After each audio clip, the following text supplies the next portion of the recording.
इतिहास को दोहराने का काम, इस इतिहास को हमारे बाबा साहब डॉक्टर भीमराव अंबेडकर साहब ने लिखा था।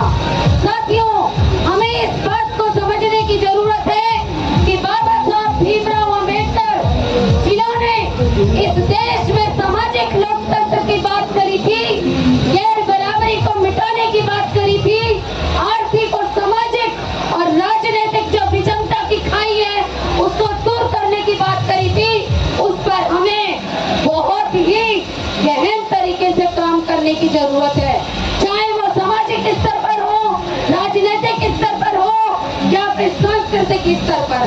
बाबा साहब भीमराव अंबेडकर ने कहा था कि इस देश में सामाजिक लोकतंत्र के नाम पर राज्य के लोकतंत्र को समझना पड़ेगा, और उन्होंने डेमोक्रेटिक लोकतंत्र में कहा था कि सत्ता पर हमारे लोगों का काबिज होना बहुत जरूरी है, और आर्थिक विषमता को ध्यान में रखते हुए, आर्थिक गैर बराबरी को ध्यान में रखते हुए कभी भी देश के अंदर शासक और शोषित वर्गों का राज नहीं होना चाहिए। जहाँ शासक वर्ग होगा वहाँ गैर बराबरी को दूर करके हमें समाजवादी स्थापना करनी पड़ेगी। उस समाजवादी लोकतंत्र को हमें समझना पड़ेगा और हमारे युवाओं को पढ़ना पड़ेगा।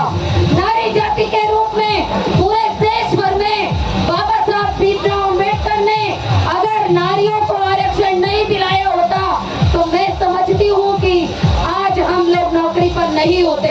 आज हम लोग चाहे निजी क्षेत्र हो चाहे सरकारी क्षेत्र हो, जो आजादी महिलाओं को दी वो बाबा साहब भीमराव अंबेडकर ने दी। उनके सामाजिक और राजनीतिक परिप्रेक्ष्य को समझते हुए एक समता मूलक समाज की स्थापना करते हुए, एक जाति विहीन समाज की स्थापना करते हुए अपने आप को तैयार करना पड़ेगा।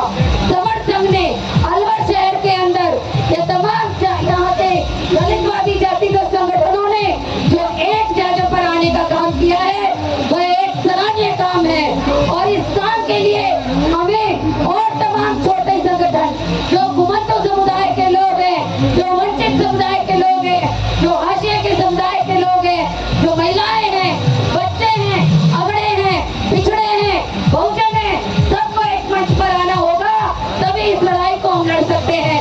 इंकलाब जिंदाबाद, जय भीम। धन्यवाद सरिता जी, आपने बहुत सही बात कही है। इस बात को हमने इस बार करने की कोशिश की है कि यहाँ पर जो हमारी घुमंतु जाति है, सपेरा जाति है, नट जाति है, उन जातियों को भी हमने मुख्य धारा में उनको लाने के लिए हमने प्रयास किया है।